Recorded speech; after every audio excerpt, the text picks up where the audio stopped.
Hello everybody, welcome to our Fourth Friday presentation on Spain. I'm Dwayne Davison. On behalf of the Valparaiso International Center, welcome to everybody. If you thought you were here for a handbell choir and embarrassed to leave, if you're here for a cheap date, if you're here to see Carlos and have some great port wine and tapas, you are in the right place. Whatever reason that you're here, welcome. A few interesting guests tonight. We have somebody who flew in from Cuba just to join us.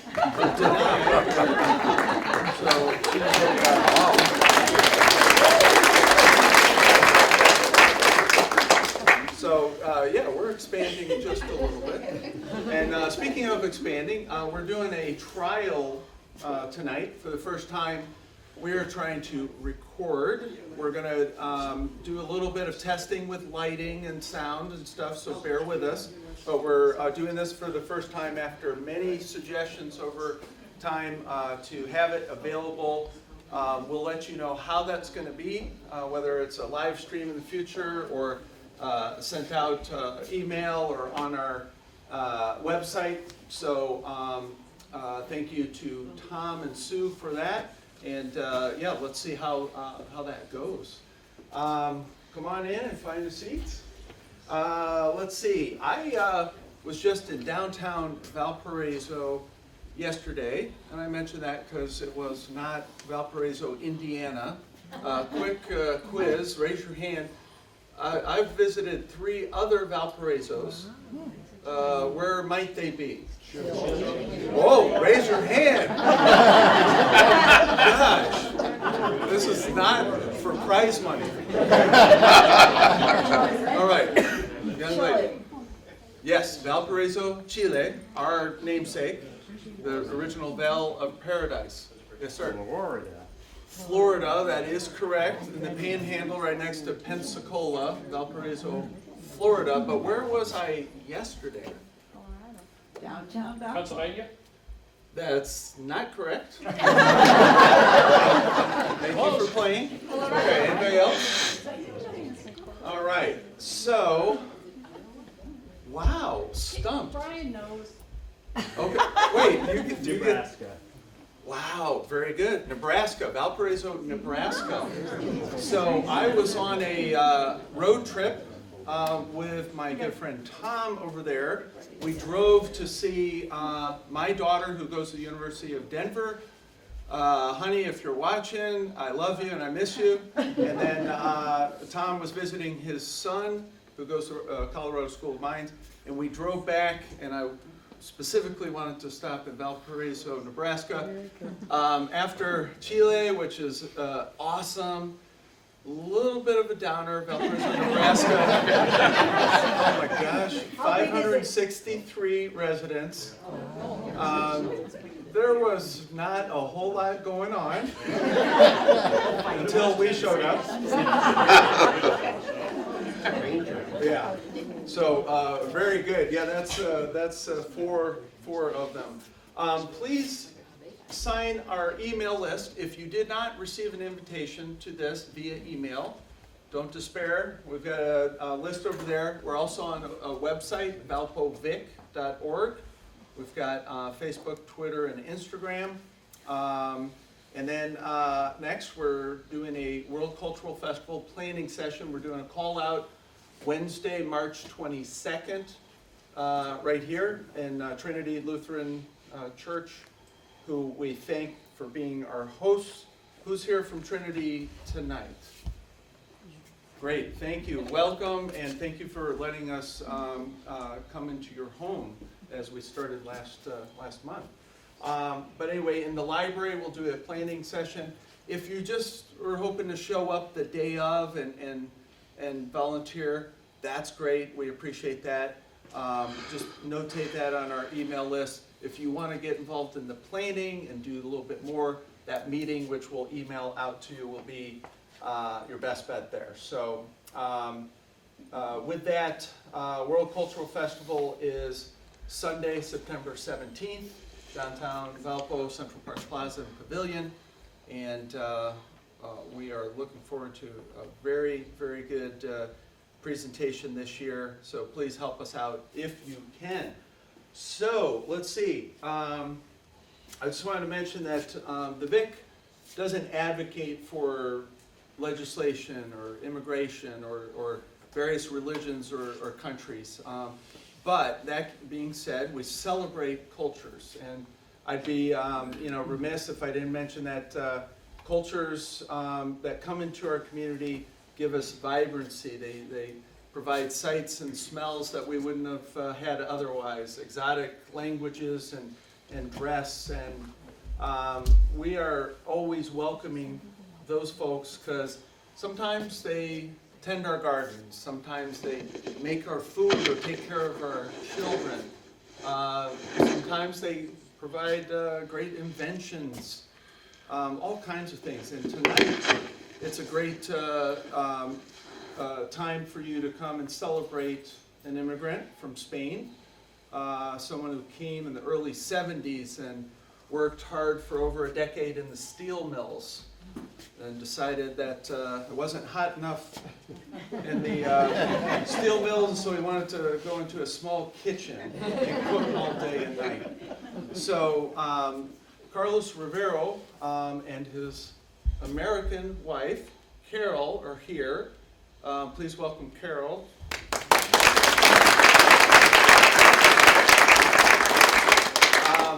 I think most people think that Elena is perhaps your wife. Right. That's why I wanted to introduce her. I think that she thinks that once in a while too, the way she treats me. I got you. Sometimes I go home, I leave work and I go home and it looks like I never left work. When I come to work, I left the house, it looks like I never left the house. I feel your life. Whatever. So, Elena is in the kitchen tonight at Don Quijote. I've been trying to get one of these two for years to present. We did a Spanish presentation some years ago, but I've been trying to get them, and the excuse always was, we're working, and they work hard. One of them is there all the time, that's for sure. And probably the only reason why we have them here tonight is Carlos tripped and fell on the ice and broke his foot, and he can't cook as much anymore. So, Right, that's why. Sorry, that's not really a romantic story of why he's here, but that's why he's here. Okay, so anyway, we are thrilled to have him, and what we're going to do is, if you're here for the first time, absolutely welcome. We're going to go till about 8:30. We'll have questions at the very end, so unless it's super urgent, hold off on questions till the end. Carlos has prepared tapas for us and some homemade port wine. So between those things, we think that you'll stick around to the end, and then he will be here to kind of take pictures and sign autographs and all of that. So final thing, just Carlos and Carol have two grown children. They both live in Chicago, 6 grandkids, but really he's a fixture in our community. I wanted him to have this picture on our invite and up now because when you think about this, that's Valpo right there. Carlos holding a glass of wine, holding a pan of paella. It's going to be awkward for me to speak today without a glass of wine. Well, if I know Carlos, he's already been there. Yeah. I went into the restaurant this afternoon to talk to him, and what did you offer me? A glass of wine. Yes, there you go. So, anyway, but seriously, this is an iconic picture that to me represents Valpo after more than 35 years. And anyway, please welcome Carlos Rivero. Thank you, sir. Thank you very much.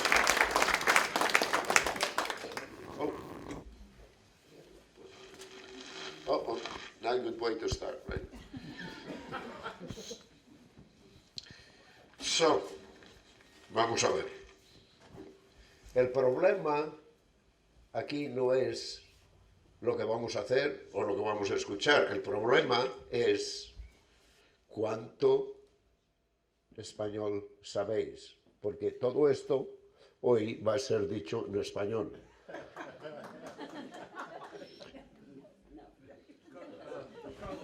A mí me han dicho español solamente. ¿Qué pasó, señor? ¿Español? Ellos- ¿Español? ellos- Yo soy español. No, ellos no hablan español. ¿No? Ellos hablan inglés. Por favor, ellos no hablan español. En inglés. Jaime habla español.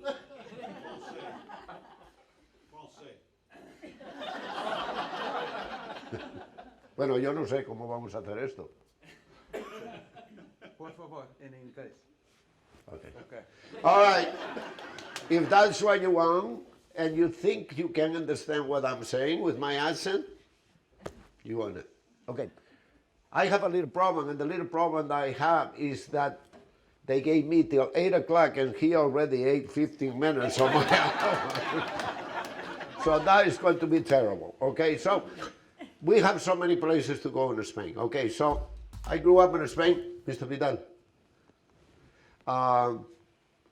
Grew up in Galicia, that is, and we are going to go forward after. So, Galicia is in the far northwest. It's the first land ever habited in Spain. It's where everything started over there. Was nothing. There were people living over there, and from there they spread. But it's the first place ever in Spain that people came and started into Spain. And we go through a lot of things, but probably the most well known is the Celtics. The Celtics came and settled over there, and settled on top of hills and castles with the seas around them places, always watching. Is where we have about 4 or 5 villages in this area that are fantastic, still very well preserved. And what happened with the Celtics is that they always looking for the sun, where the sun, and from there they went to Asturias, and from Asturias they keep going and they went to Scotland and Ireland. And there is a misconception about the Celtics coming from Ireland to Scotland and then Spain, where it's the other way around. It went Spain, Scotland, Ireland. And I don't know why they discriminate against me, but they call us black Celtic or black Irish. Okay? So, anyway, but that is what happened. You hear that they call black Irish? It's the ones that with the black hair. You're not red-headed, you are black Irish. Okay, fine, I'm a black Irish. No matter what, but that is the way it happened. But anyway, Galicia is where we are going to start with the Camino de Santiago. Anybody here Camino de Santiago, the way Martin Sheen did a movie that was fabulous. He did the whole thing, portrayed very good. He was born over there and grew up over there. So he was the perfect person to do the movie, the way. I did the Camino about 3, 4 times, a couple times with the bishop. It's a fantastic thing. If you ever have a chance to do El Camino, it's fantastic. And the small little roads, small little places. We're not going to have time for everything, to explain everything. But if you ever have a chance, it's like going back about 500 years ago. There are things that remain the same, that are still the same, the fields, the people working, the hugs and the smile and everything is fantastic. But it's like going back because they are very hard to change in. They like to preserve their culture, their language, their way, their festivities and everything. So if you ever go. So this over here is made of granite stone, and this is where they keep the grains. So it's a granary, you know, like a side or something where you put the grains over there and have these particular things over here, okay? So the mice or other animals cannot get up to the corn. and then it has little vents, so it's always air going through, so it keeps it dry, but it doesn't get much, okay? So we can, okay, this is part del camino, and as you can see, the roads and where you do the camino is incredible. It's like going 500 years back, but it's beautiful. And you meet over there when you go about 500-600 people every day, you know, from other countries, from other places that you talk with.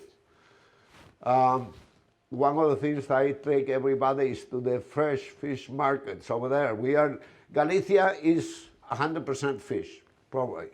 You know, it's fish every day. I don't care if it's lunch or dinner, you eat fish. This is fresh, just came in over there. You go over there, they're still moving, okay? Here we go again, fish. Different kinds of shrimp. It's really a different way to shop. You go over there and you look and all that, and they make with paper, they make like a funnel thing that they put at the end. They put it over there, they put it weighted, and go home and cook it. Okay? Now there are places in the markets where you go that you can go over there and you get whatever you want, a pound of shrimp or 2 or 3 or whatever. You go to the bar that is over there. There is one place has 38 bars over there in Spain, a market. You go to the bar, give the shrimp, ask for a glass of wine, they cook it, they bring it over there for you, you eat it, go home. Don't tell me that is not, okay? Okay. So as you see this is very Celtic, and it still remains like that, and that probably has been over there for a couple thousand years. Okay, and this is the way they divide the fields. Instead of putting a fence or something, this is how they do. They granite and they divide all the fields from the neighbors, okay?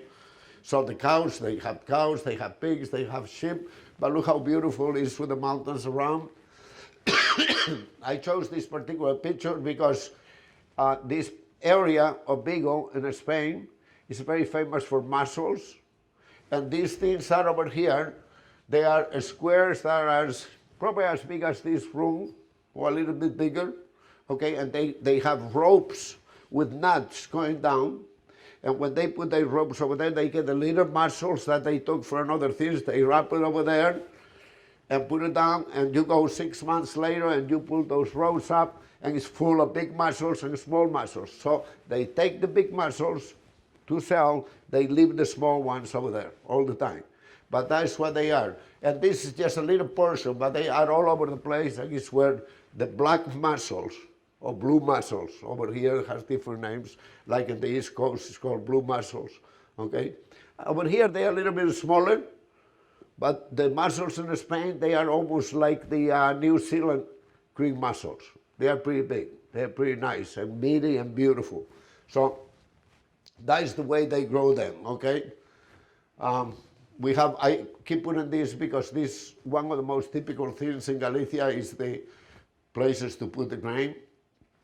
This is the sign that you find when you do the way. It's like a directional, okay? So when you have it this way, that means you're going that way, okay? You know, it's like an arrow, but these are all over the place. It's the symbol of Santiago, the symbol of the way for everybody, and everybody knows it. And if it's now over there, sometimes it's in the pavement, when you walk in a city or something, and you can follow them, okay? This cross is called a cruzeiro. It's very Celtic. It's a symbol of the Celtic. By the way, you think that in Ireland they have problems with leprechauns? All that came from Galicia, because Galicia is the most superstitious place that there is. They believe in everything. They believe anything. You talk about, you believe it. When I was growing up, I was scared to death to even go out at night because they told me so many stories. And then I come over here and I see about Ireland, they have leprechauns looking for gold somewhere, you know. Well, same thing in Galicia, so believe me, it came from there. But these are very typical, and this cross is normally put in a place that it crosses, roads that crosses, and it's called a cruzeiro, okay? So it's very, very typical, it's all over Galicia. This is José Cela, is one of the writers from Galicia, very popular, very good. So I put it over there just to remind. This is in Santiago. I think we have another one, better one over here in the Cathedral of St. James in Santiago. Okay? It's an immense, big cathedral. Incredible how big it is. Beautiful. Has been over there for centuries. And in the second floor, all the way around, there is about 10 feet, like balconies with 10 feet, okay?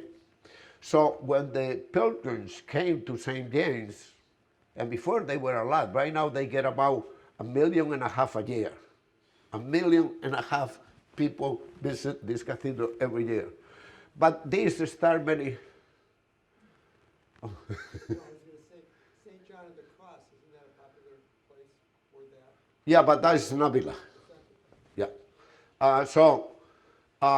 There were thousands of people.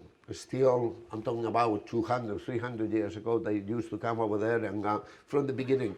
And they didn't have a place to sleep. They didn't even have shoes because they wear all day shoes and clothes.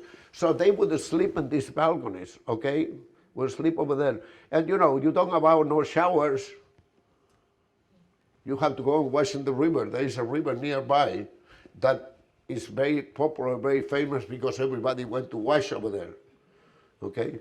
But everybody slept over there, and you know, after all these people work for 4,000, 5,000, 6,000 miles, no showers, and they over there, well, you know what happens, right? So this thing, botafumeros is like something that throws smoke. So they have incense inside. And that was moved. It takes about 10, 15 months to move this thing, pull it from the rope and to move it, and moves from the cross. It doesn't move in the long way, it moves across. And all that smoke coming up in incense, it purifies enough that you can be there. You can be in church and you can listen to, you know, otherwise you wouldn't be able to do it. But that is the whole reason that was put, and then it became very popular in a lot of things, funerals and everything that, you know, they do the incense and all that. But the main reason why this was down over there was because of the smell, nothing else, okay? They told the people that they would eat better next day and their hair wouldn't fall out, but it's not, it was the smell, okay? So, like here we have another sign. Okay, so I come from Galicia. Galicia is over, I finished. I'm going to start Madrid, but I come from Galicia. I was born in Galicia. I probably was born in the most wonderful, beautiful place on earth. From the window of my house, I could look at a valley full of green and cows and goats and a beautiful river that passed by about half a kilometer away. You could hear it because it's all rocks and little ups and downs, and you can hear the water. And you go over there and there's trout swimming all over the place. And was our swimming pool. When I grew up, that was our swimming pool. Even when our parents didn't want us to go swimming because we had to do, and they take a nap in the middle of the day because it gets so hot. I remember when I was a little kid, 11, 12 years old, to get together with the other ones and go swimming. And our parents would get mad because we were not supposed to. But guess what our mothers did one day? They sneak over there and took all our clothes. We left the clothes on top of rocks, you know, close to the river. They took our clothes. So we had to make it home like that, you know, trying to find a way to get home without being seen by everybody. But that's funny, okay? So when I was in Spain, I grew up in Spain, let me tell you one thing. My mother is a farmer, and my dad was a chef. My father was a chef in a Norwegian passenger boat. We'd spend 9, 10 months out, and then spend 1 month or 2 months at home waiting for that. My mother was a farmer, so for me, I inherit both. They are within me. I love to cook, but I love to farm, and that's why I have a big garden that provides fresh stuff for my restaurant. the whole year, practically the whole year. So, and right now you have a Kleenex? I should do, I know.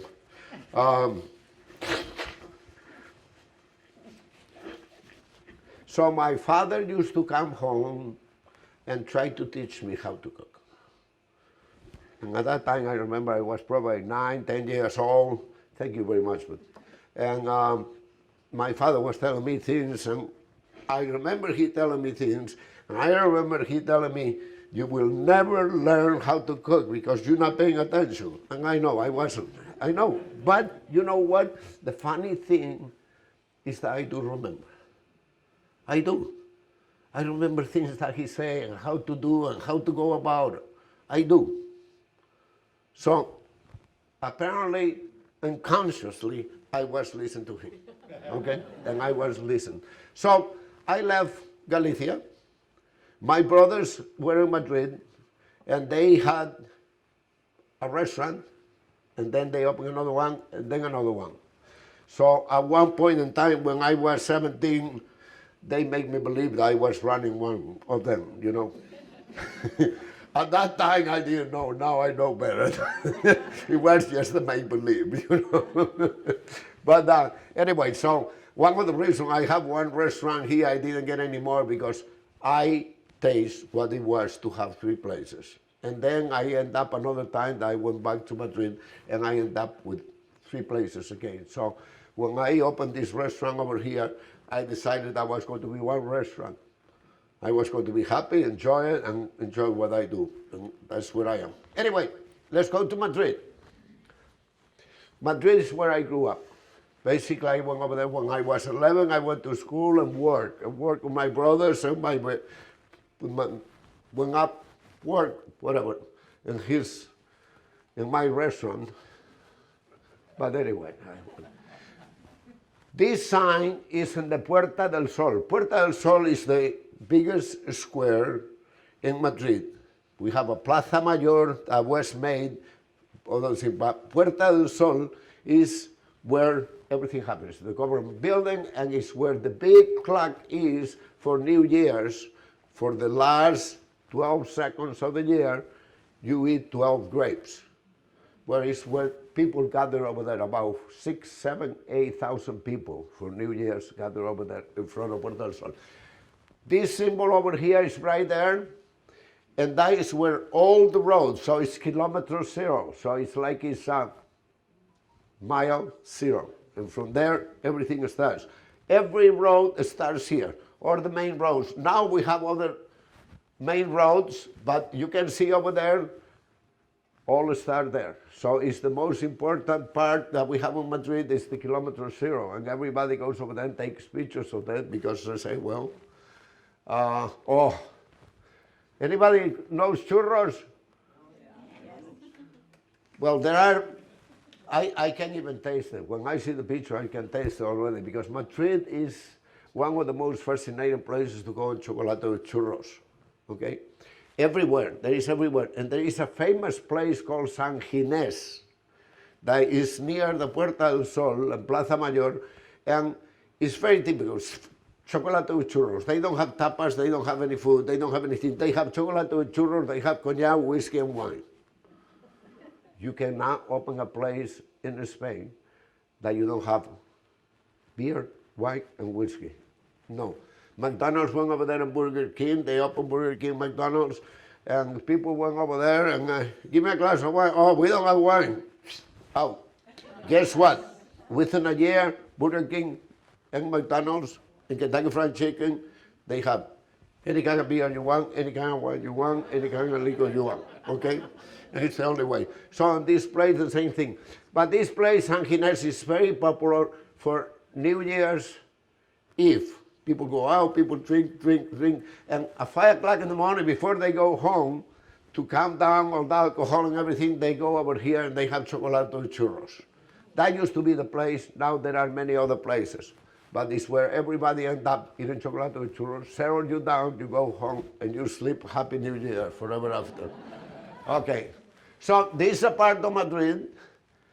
Actually, when Carol and I go to Spain, there is a There is a hotel right there called Hotel Catalunya. We stay over there all the time. It's right in the center of Madrid. You can walk to anywhere. You can walk to every place that there is. This part is basically new, but it's a Napoleon era, and the difference is how much beautiful the buildings are. But at one time, these were all the fields. By Puerta del Sol and Calle Mayor, and we go later, we see the plaza over there, is where everything ended, over there, okay? This Puerta de Alcalá. So in Madrid, we have four gates like this, and at one time, Madrid was surrounded by a wall, okay? And the only way this Puerta de Alcalá, one of the most iconic and popular in Madrid, there are a lot of songs that were written about this particular song. And we have one Puerta de Toledo, Puerta de Hierro, Puerta de Alcalá, Puerta de Segovia. So each one of them, it had a road that went somewhere, a main road that went somewhere, okay? And that was the way to do it, the way to go. And it's beautiful anytime. There are probably one of the most photographed puertas that we have in Madrid is Alcalá. And we go a little bit farther down, we have Cibeles. I don't know if I have a picture of Cibeles. This, like it or not, is one of the oldest bullfighting rings in Spain, called Las Ventas. The people over here in this particular Madrid are very demanding. Bullfighters, they go anywhere that they pay them, but they love to come to Madrid because if you do a good job and you succeed, you are going to be famous. But there is a chance that you're not going to make it because they are very demanding, okay? But it's very old, it's big. I think the oldest one is in Sevilla, the biggest one is in Mexico. Mexico has the biggest bull that there is in the world.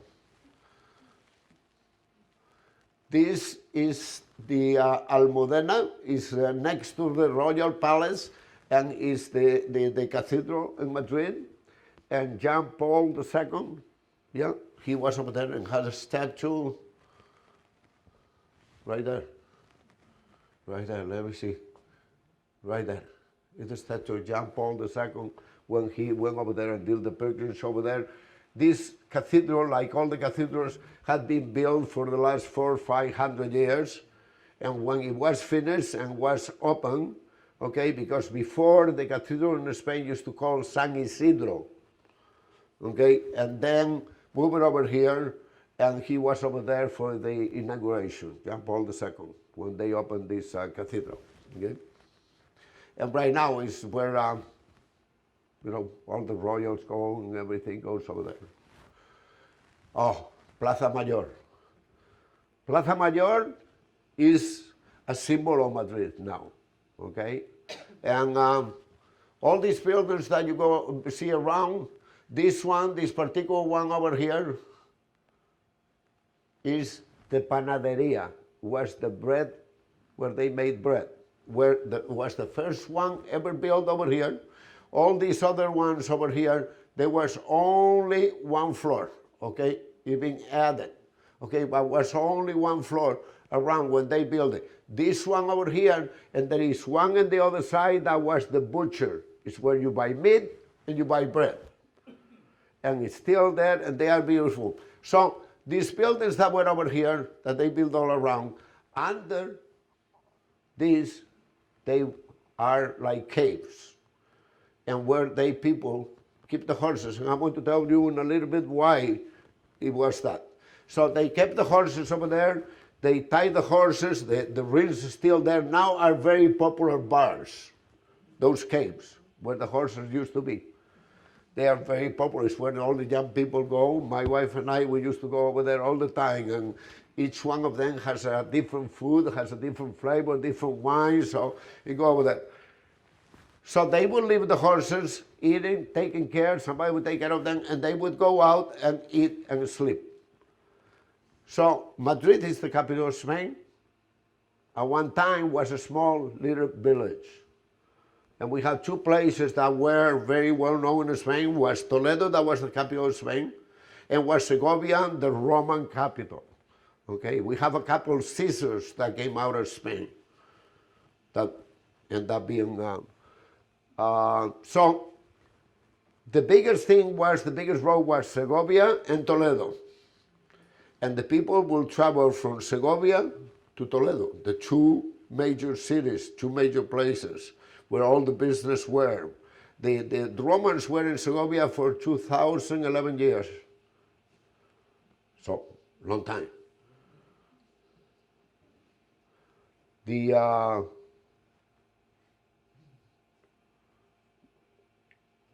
Catalonia, 200 years.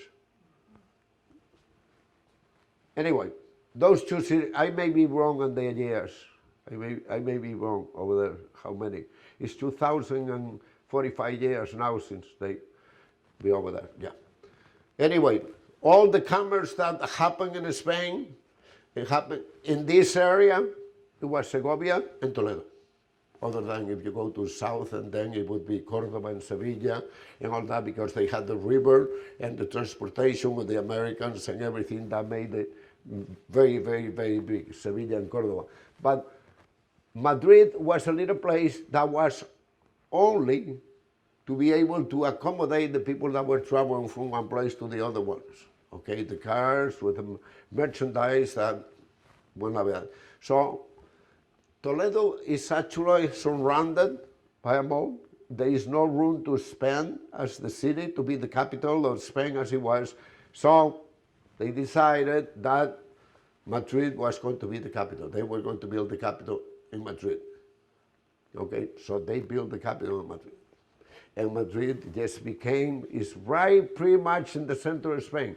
The center of Spain from Madrid is only about maybe 11, 20 miles away, the Cerro Los Angeles, right? And so it's basically, geographically, is right in the center of Spain, Madrid. And it just flourished. It became an incredible city. It is. They say in Madrid, and I believe it, that when you are in Madrid, there is only one place to go. It's heaven. There is no other place. Any other place that you go, you're going to be disappointed.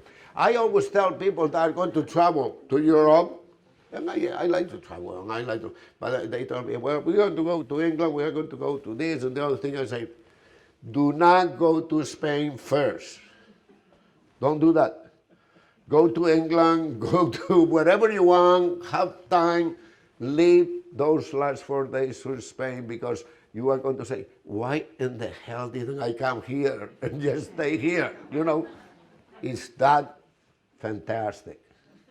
Let me tell you one thing. When you go to Spain, I take groups to Spain every 2 years.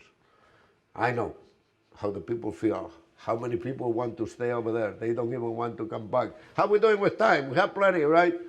We only Madrid. We didn't move from Madrid yet. Oh. Okay, I want to try to go a little bit faster. Just showing you some pictures. There is chocolate with churros again. Now, even when you just see it over there, but don't you feel like you would have some right now? I tell you, every time I see the picture, I want some, you know. Okay, this picture is over there because one thing we have in Spain, we have a lot of kids. They come from somewhere. They almost told me that story brought them. And I believe it because we have so many of them. They are everywhere. Everywhere. Every tower has one of these. Every tower. You go to Segovia, you go to Toledo, surrounded of Madrid, every light pole, you know, those big extension towers that are for electricity, there are some of them, they have 5 or 6 of them over there. I tell you one thing, no wonder we have so many kids everywhere, you know. Okay, and here you see this actually is Alcalá de Henares, where Elena comes from. Elena comes from Alcalá de Henares, and there is a museum over there of Don Quijote, and I just posted a picture of her not too long ago that is next to Don Quijote, and she went to Spain, and so she's very proud of that, so I had to put that over there because she asked Kevin to put it over there. Okay, so the airport gives you an idea of our, Madrid has a very, very big airport, La T4, is one of the most modern. So we are getting there. So this is the tuna. These guys have from the 14th century, 15th century, Carol? Yes. 15th century. They still dress like, so they go from bar to bar, or restaurant from restaurant, and they get over there and they dance and they play music, and then they have like a tambourine and they put it and you put money, okay? Money for them, and that's how they make money. Today, you see, all guys were never old guys, we're always young guys. Today they do it. Most of these people over here right now, they are doctors and attorneys, but they start when they are students. And that is how they subsidize their expenses, how they can go out and buy clothes and have a girlfriend and all that. And men today have girlfriends. They have like a strip hanging out of their back with when Our Lady promised all her love to them, you know? And it's over there, the name and everything. And there are some of them, they have 200 or 300 of them hanging from their back, okay? But that's what they do, and today is an iconic thing that all over Madrid, all over. So we have 3 major tunas in Spain that are very well known all over Spain, and it's the one in Santiago, where we visited Galicia before, the Salamanca, and the Complutense in Madrid. Those are there's tunas all over the place, they call tunas, okay? But those 3 are the most popular ones all over Spain, and anytime you go to Spain and you maybe in a restaurant having dinner, and all of a sudden they come in and they start dancing and jumping around and all that, and it's very enjoyable. All right.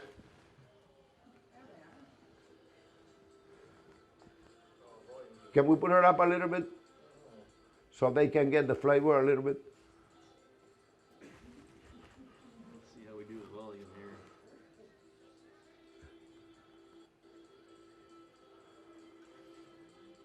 Yeah, sorry. No. You have to bring them over here. I tried one time, but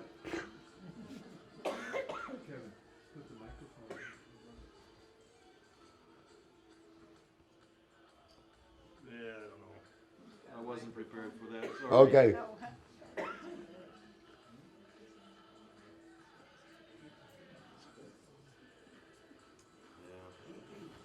Okay. What does that look like? Huh? Okay, $1. If anybody can tell me what that would be. Palacio.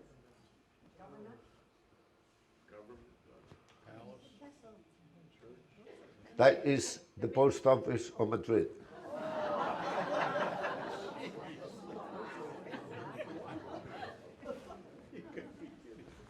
No, I'm not.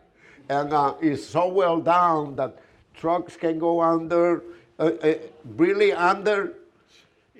Everything is high up, so there are roads and streets under the building for trucks to go in different stages over there and different places to pick up or deliver stuff. But yes, that is the post office of Madrid. I believe that was in the 1600s. Yeah. Yes, around there, the museo, that time, I believe the Bank of Spain and that Paseo del Prado was in the 1500s, 1600s. Yeah, so it has been over there for quite a while.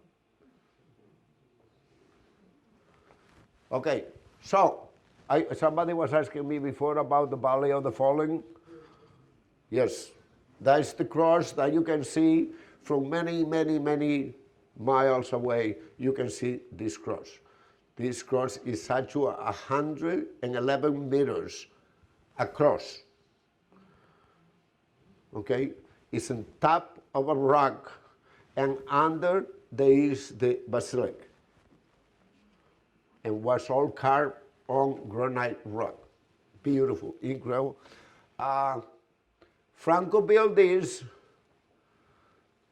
before he died to be able to bury over there the people from both sides to be equal. They all die defending their ideas, they all die defending whatever they believe in it, and everybody should have the right to rest in one place equally.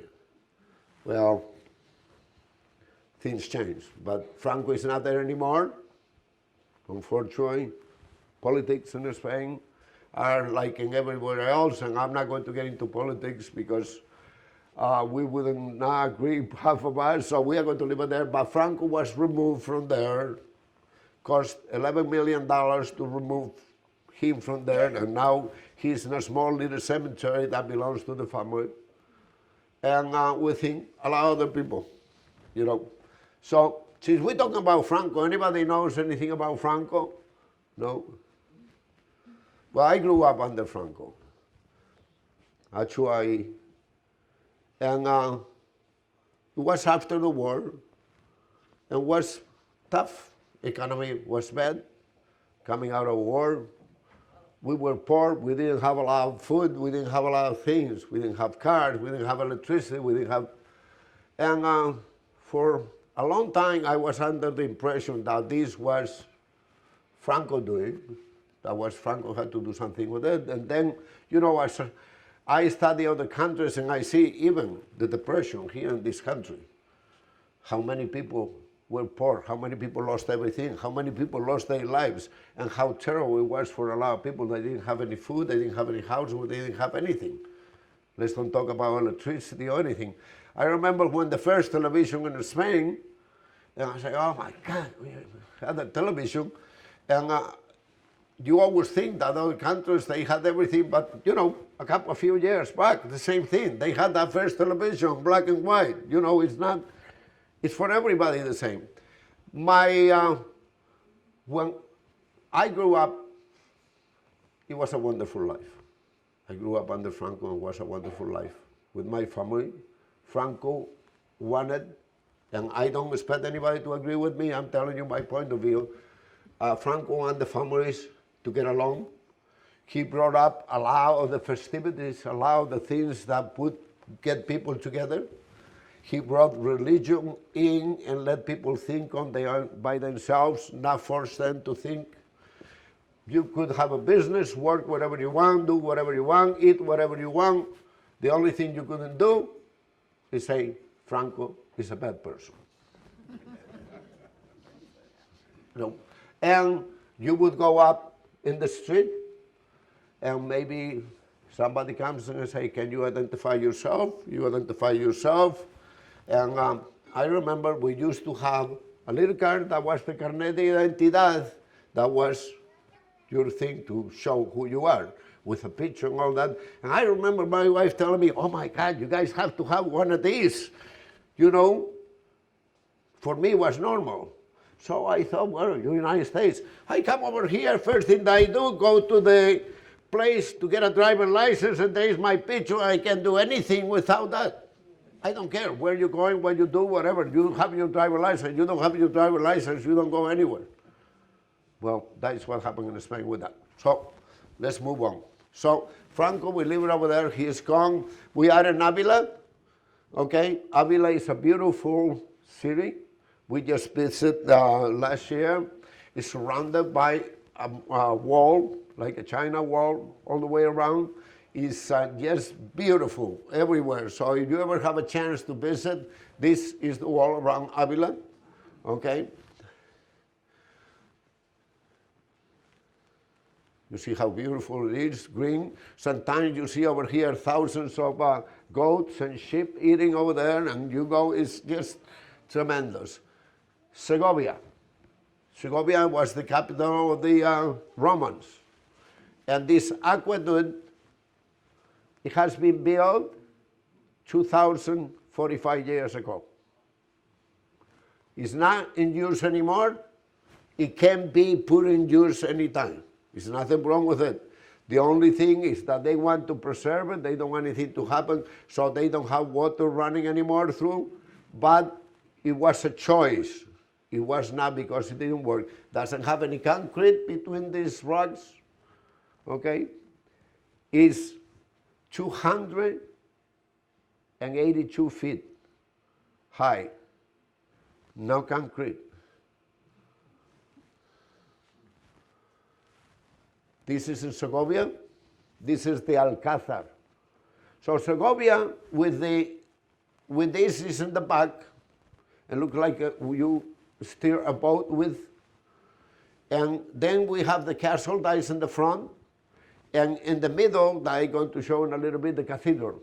So it looks like a boat, exactly like a boat, with the thing in the back to steer the boat, the cathedral in the middle, that is the main thing, and then the castle in the front. Anyway, so I'm not going to talk a little bit about history, but over here in this castle is where Isabella, that Mary Fernando, was crowned. And they marry over there as well, okay? So this is preserved, has one of the most fantastic army museums inside. You can find just about everything from the start, from the beginning till now, as far as the army goes. Oh. You know what that is? Suckling pig. Segovia is the most popular place. They are all over the place, but the most popular place for suckling pig is Segovia, and they are cooked like that. When they cook a suckling pig, it has to be 4 weeks old. No older than that. It has to be about 7 to 11 pounds, and only hot milk. After they cook it, they use a plate to cut it. No knife or anything, a plate. And when they cutting with the plate, they throw the plate, and like the Greeks say, upa, well, we say something like that, you know. So you can see right now, the aqueduct I'm talking about is still in the boat, and the cathedral is back in the top. Another view from the castle, look at that, how beautiful that is. Huh? It's still like that. We were just there, and it's still like that. It's gorgeous, beautiful. There is the castle from the other side. Okay, so this is Toledo. We are in another country now.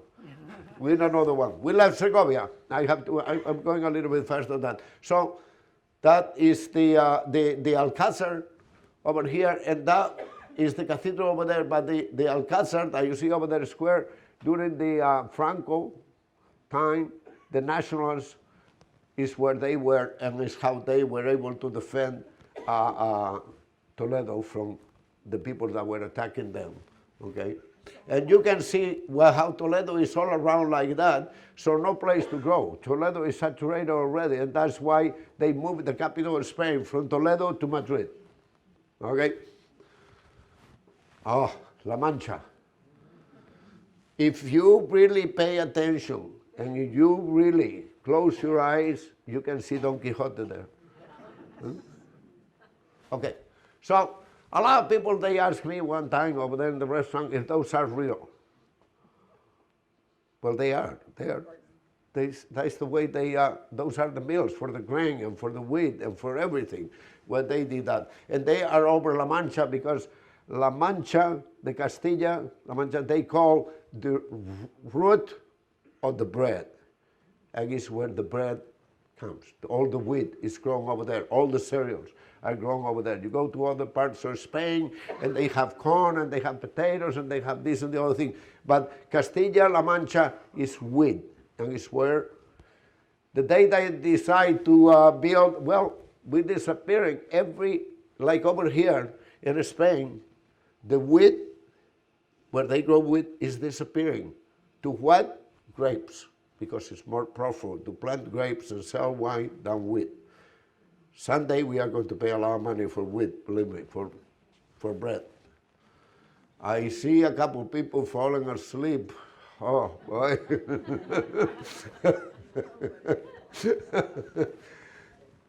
What is that? The bull. Let me tell you one thing. The bull has the biggest huevos. You see it hanging? Let me tell you. Everywhere. Anyway, this particular bull is all over Spain. Everywhere you go, and when I go with my group, we all looking for bulls, okay? And everybody get over there, bull and bull. This used to be an advertisement for a brand in Spain, Osborne.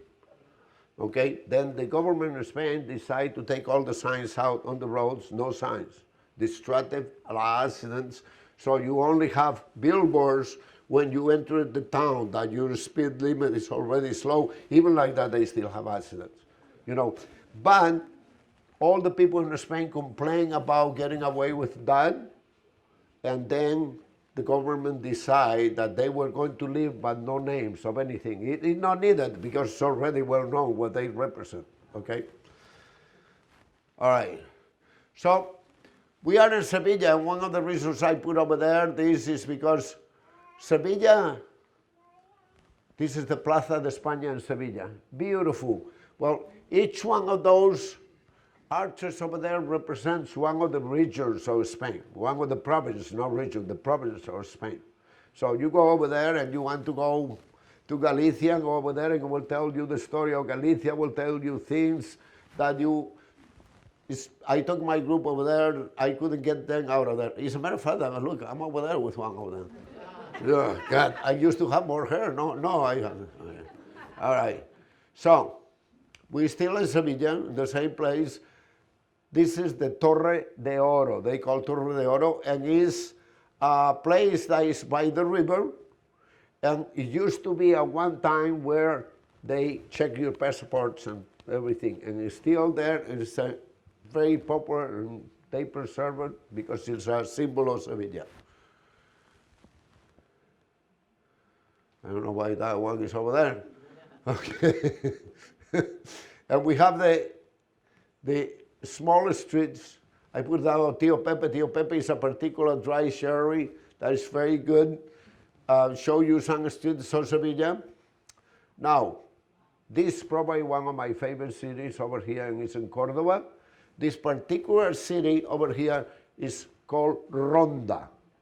And Ronda is just beautiful. You go over there, you fall in love with it. And if you don't fall in love the way things look, because there is a river running over here on this, you are up there, over here on this balcony, and I had some people with me last year that they back up, they couldn't even be that close.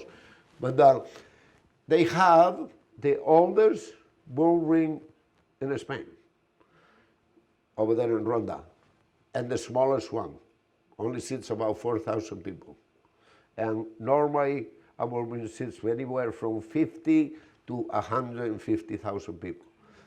4,000 people in that little ring, and even today they do different festivals over there. It's not being used like regular use, but they do festivals over there. We have to keep moving. There it is, Ronda again. You see how beautiful it is.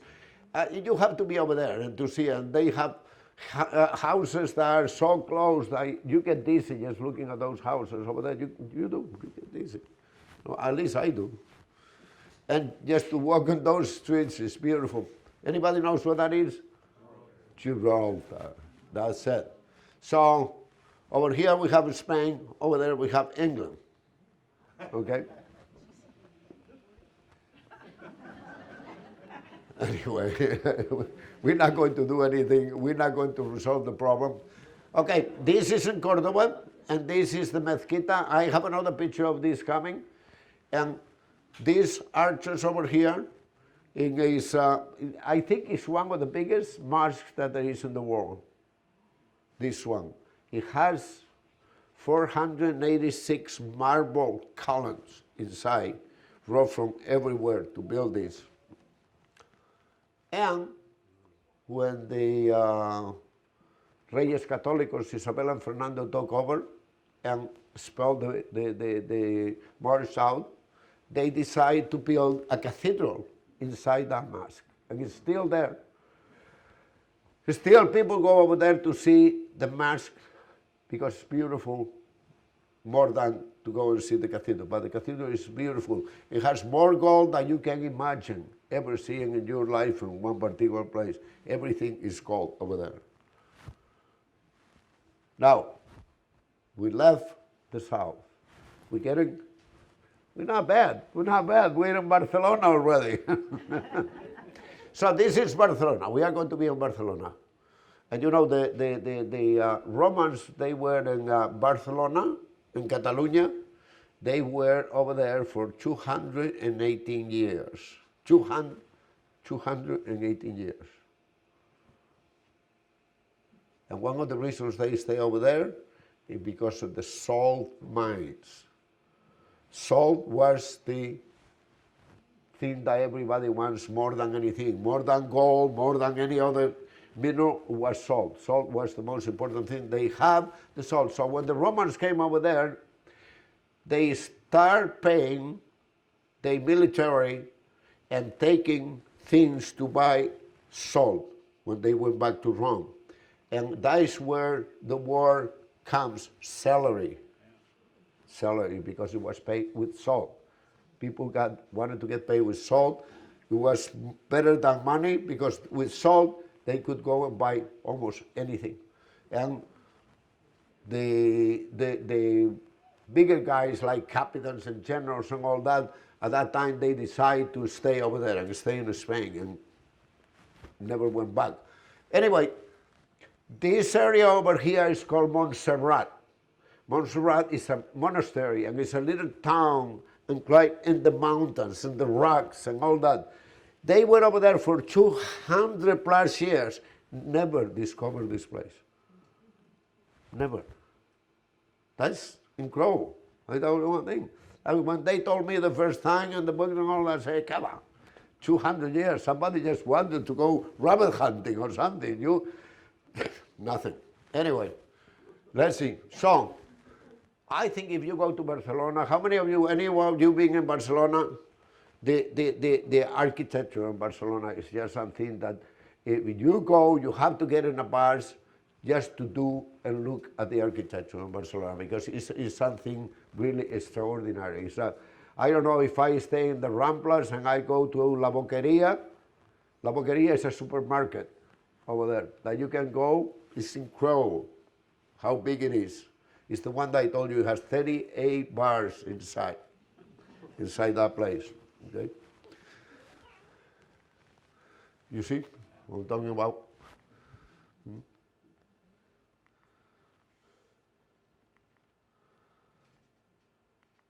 So, this Sagrada Familia is a part of the Sagrada Familia. Has been for how many years? And look at it. I've been over there numerous times. Every time I go over there, there is some change, some small change, something that happened. Something has been added, something makes it more attractive, more beautiful. It was during a time, I think in my 4 or 5 trips away that I went over there with a group. And I was scared to death because just about a couple months before, they had a guy over there that went with a truck and killed like 200 people, in the Ramblas. So it's kind of scary sometimes when you go to a place like this, but they have so many police over there and so many that never ever going to happen. So we are okay to go, no problem. But isn't that beautiful? Look at that. Huh? Oh, God. I didn't know we put that over there. So that's my wife and I when we met in 1972. And that's my wife and I last year. We celebrate 50 years of being married. Okay?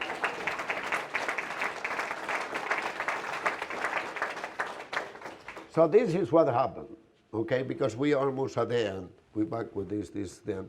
So there I am, minding my own business in Spain, just trying to, and all of a sudden this lady comes through the door, and gets over there, I want a glass of wine. Well, a friend of mine brought her in. I had a glass of wine, and I don't know what happened, but she just, this just happened, and what happened? That I'm here. And I did work in the steel mill when I came here. And I worked for 30 years. I retired from the steel mill with 30 years. I ran the restaurant for 20 years at the same time. Hard. And still, a lot of times when I leave my house, and I know I have to go right to go to the restaurant. My truck wants to go left to inland steel. So many years. But that is one of the reasons that happened. But inland steel fulfilled my dreams as far as obligations and with my kids going to college and everything. The restaurant was my dream to have a restaurant here again. Actually, I couldn't open the business till 1985 for the simple reason that when Franco died in 1977, everybody got so scared that if things were going to change, that they all, you know, everybody, all the rich people start taking the money out, okay, to deposit some other places, some other countries. So the government stopped it completely and say, no more money out. So when I went to Spain, after I sold my business over there, I could only take $3,000 out. That was it. But later it changed and I was able to get the money out and start my business, and here we are 38 years later. What else do we have? Over here I have my son with my 2 grandkids. Rafa right now is 14, almost 14. He's 12, and he's my hunter and fisherman. And here my twin girls, you know, my daughters, little babies. They are absolutely beautiful. Oh, my wife again. And are we in Spain or in the United States? It looks like Spain. It looks like Spain. Hey? It's the restaurant. But I tell everybody, look, send them a postcard, say, we having fun in Spain. Oh, I didn't know you were in Spain. Well, I'm in Spain. This is my other granddaughter, my son's little one. There's my son, my daughter, my wife, right? Yeah, we had a good life. Here with all the grandkids, celebrating birthday, my treasure, you know. Here is, we are in Mexico for New Year's Eve last year, not this year, the year before. This is our first baby, Rafa, first baby. And this is our granddaughter and her christening. This is the twins. They were 3 minutes old when they came out.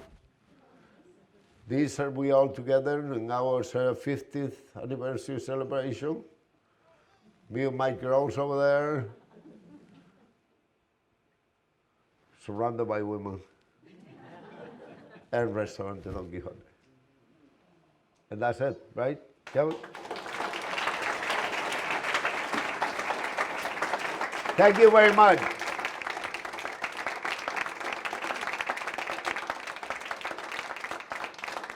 Thank you. Thank you. I had to go as fast as I could, but there are a lot of things I really would have loved to talk about Madrid and Andalusia. And like in Madrid, we used to have an old market, and it's right in the center of Madrid by Plaza Mayor, and old, very old. And they decided that the owners that they were going to knock it down and build some big buildings over there. And again, the people, this is the power of the people, and people can move mountains, can do anything when they get together and they fight for something. And they fought the idea, and now they preserve it the way it was, but inside there are little shops that you can go over there at night. It's full of people, thousands of people inside, and you go over there, they have bars in the middle, you go and you buy some seafood, you buy some shrimp, or you buy some meat, and you go and sit at the bar and have it over there. It's outstanding, phenomenal, it's just, love it. So if you go to Madrid, I tell you everything about it, where you have to go, or Barcelona, wherever you go. Yes? Hey, Carlos, when you were showing the fish and stuff, it had signs that said $9.99. How is that related to our money? Right now, the euro and the dollar are pretty much equal. It's the same value, yeah. At one time, for instance, when I bought my condominium in Spain, the dollar was double the amount of euro. So $200,000 over here were 400,000 euros over there. So I was able to buy a nice condominium over there. Then, right now, I wouldn't be able to afford it. Now the price right now. But right now, one of the reasons is because right now it's the same thing, you know. So you have $1 million, it's €1 million. But it's a lot different when you have $1 million and you go over there, it's 2 million euros. Change it's a big change. So we've got about 15 minutes or so for questions, and then remember, Carlos will be available after as well. And we're going to have some food and drink coming up pretty soon. But yeah, thanks for your presentation. And who's got another question for Carlos?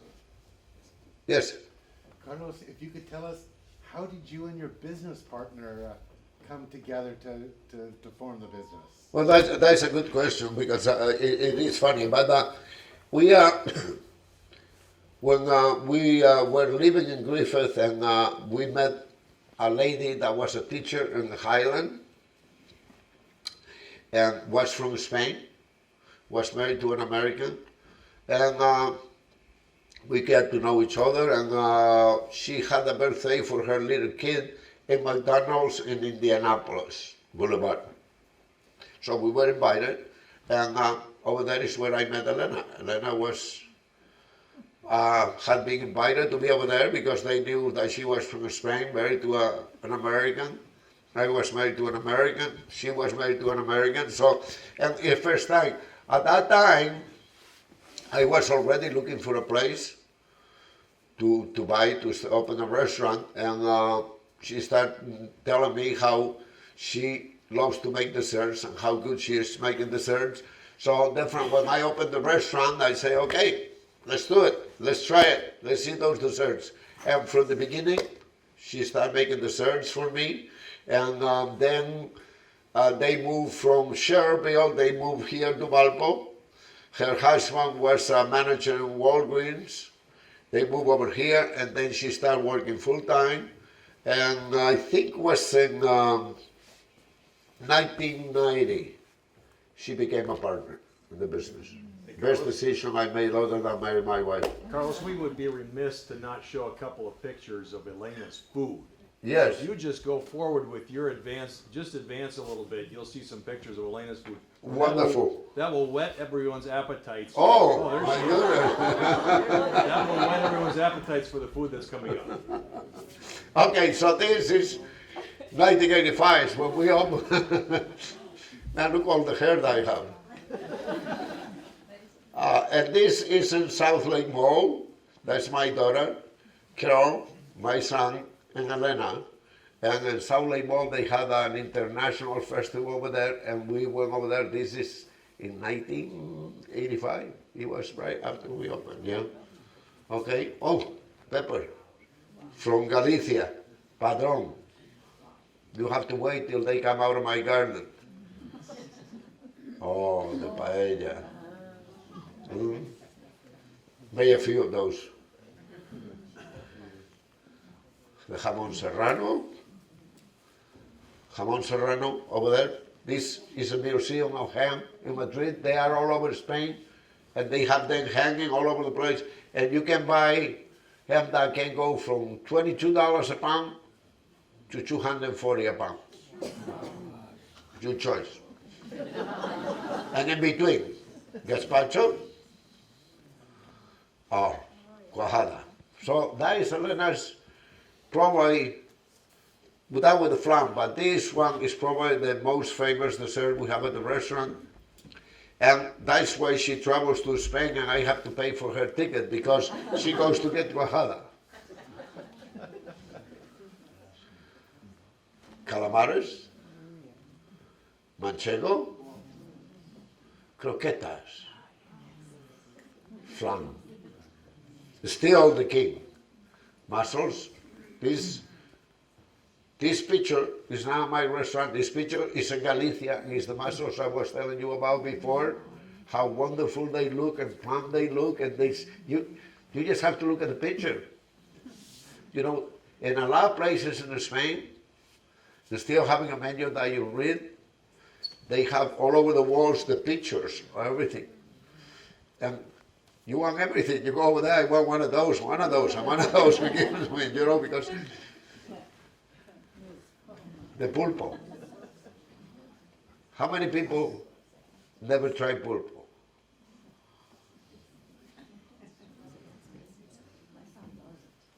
Pulpo, let me tell you one thing, is the best creature on the sea. First, they don't eat anything that is dead or any garbage or anything. Everything has to be alive and nothing but shrimp and lobster. Prefer lobster. They live on lobster, and after they eat the lobster, they build a house around them where they live. They live like in little caves, and with the shells they build houses around. Because the other lobsters, when they come around all that and they see all those shells, they don't get afraid, and they get over there. They don't even have to go or anything. Hey, come over here, if you're mine, you know. Sardines, fresh grilled sardines. I have these once in a while. Of course, I don't have a glass of wine over here, and that was the presentation. Didn't really give as much as we're supposed to. This is at my house, one of my picnics, cooking a big paella. This is in Chicago. I did a wedding right on top of a horizon in Chicago. Everybody knows who he is, right? That is one of the awards that I got. Ellen and I, we got the Angel Award. Oh, my dear. And this restaurant, Don Quijote, 35 years, this wine, another paella, salmon, Faroe Island salmon.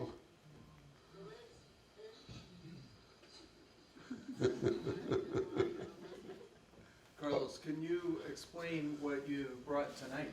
Yes, I will, on time. Can we hear this? You know what, let's get your microphone on there. Put your microphone on the speaker. Yeah, I don't need it anymore. Oh, that way, yeah. The only time I allow one man to put a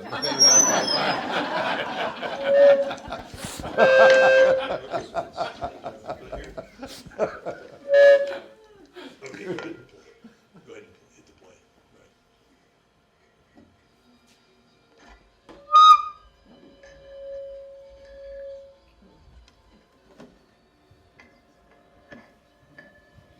We're not getting the volume. I'm sorry, folks, I'm not going to get the volume Okay. here. We're just not going to get the volume. All right. Yeah, sorry about that. If you go back, we can make sure we can. While he's doing that, Carlos, I noticed you have a great big billboard on the highway, and I was curious as to how fertile is it that you attract? I mean, do you get a lot of traffic, do you think, from outside of Valpo? Oh, sorry. I'm not sure because I go over there and I put fertilizer every day.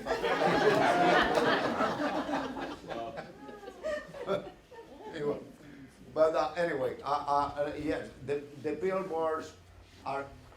I have $5,000 a month in billboards. I have billboards since I opened. You think I would have billboards? Well, thank you for bringing that traffic to Valpo. What inspired your wild game In Spain, we have a lot of wild game, and very common to go to a restaurant and be able to eat rabbit and venison and wild boar. And then when I came over here to this country, my daughter's birthday celebration that is in January, I always celebrate with wild dinners, you know, with wild game dinners. And everybody keeps saying, you have to have this in the restaurant. But I decided to do it, and has been over there ever since.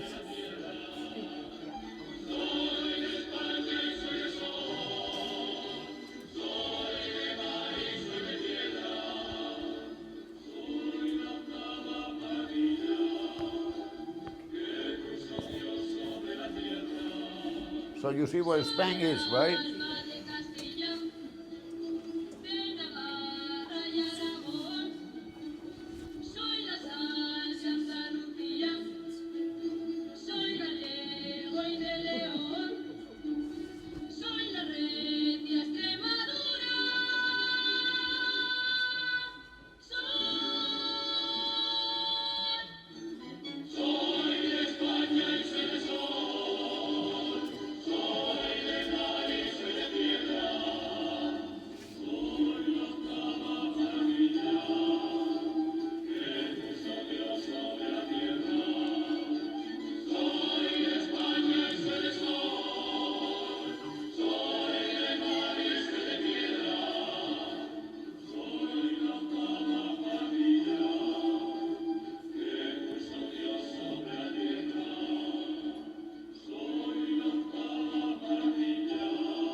Big.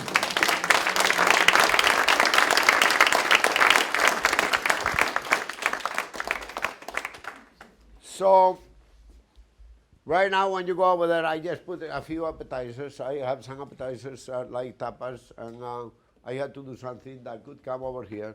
So I do believe in vegetables. So we have some broccoli that is cooked Spanish style with the reduction, vinegar reduction. And we have some canapes that I call in a piece of bread. That is blue cheese.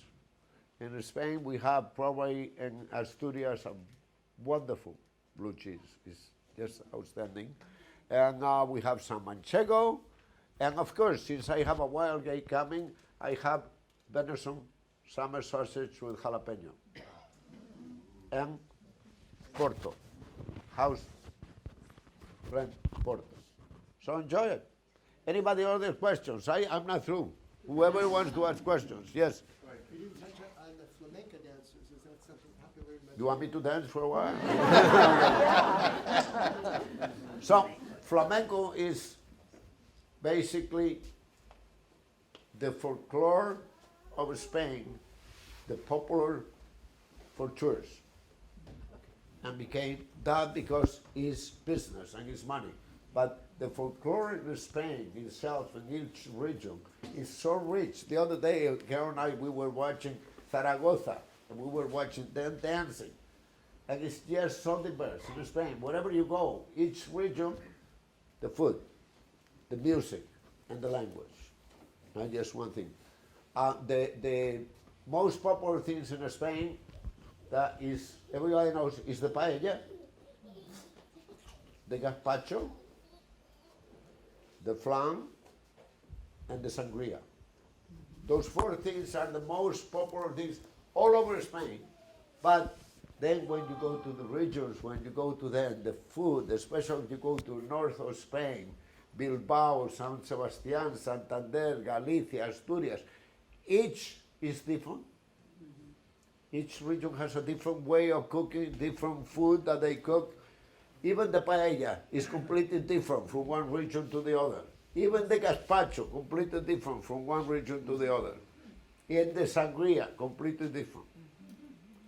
But those are the symbols of Spain, those four things. But wherever you go in Spain, just try it because it's beautiful. Wherever you go, I don't care where you go in Spain, you cannot do any other thing but fall in love with Spain. I love this country. I love to travel this country. And every time I go someplace, I follow. For me, going to Montana is like going back home. Every time I go hunting in Montana, I feel like I am in Spain. It looks a lot the same, you know, the mountains and the outskirts, and it's just that feeling of relaxing and beautiful and beauty over there. So I love Spain because it's beautiful, but this country is outstanding and beautiful as well. So traveling and going places is the most wonderful thing that there is.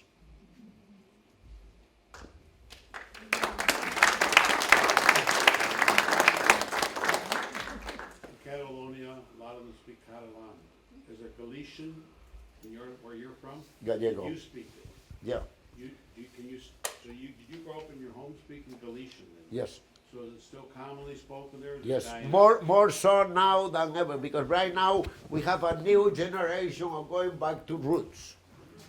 Okay, and for me, you know, I speak the Gallego, but half and half, you know. But right now I go over there and my nephews, they speak a Gallego that sometimes for me I say, what? You know, because they going back to the music and they going back to the customs that almost disappear. The young people right now trying to go back to be more integrated in their culture. And for a while, you know, because one of the things with Franco, it did not disappear, but you had to teach in the schools Castellano, Spanish, Castellano. You could not teach in the schools in any other language. You could have your language at home, with your family, with everything, the festivities, but the schools, they have to have Spanish. Now that is changing, especially in Catalonia. Right now, Spanish is only 25% in the schools. So come on, let's go. We are from Spain. If we cannot speak Spanish, what the heck we doing? Something wrong there. Any other questions? Anybody? So I just want to make sure that if we want to keep this going, there are only so many internationals in town that I know or the Vic knows. So if you or someone would like to present, please let me know at some point. We've got a few things lined up for this year already, but always looking for more countries. As a matter of fact, just looking around tonight, we've got the country of Georgia, we've got Iraq, we've got Mexico, we've got Haiti, Romania, Cuba. Wow. And probably the furthest, my wife Frida is here. She grew up literally across the street from this building. On the street. So they come from far and wide, that's for sure. So, all right, thank you very much, everybody, for coming. This is the first time that a Latin man has finished on time. Well, I tried to go as fast as I could. Yes, you did a fantastic job. So thank you very much, and please stick around. We're going to get rid of these chairs on this side. Don't worry about these. I'll bring some tables over, and help yourself to some food and wine. And thank you very much for coming. We'll see you next time.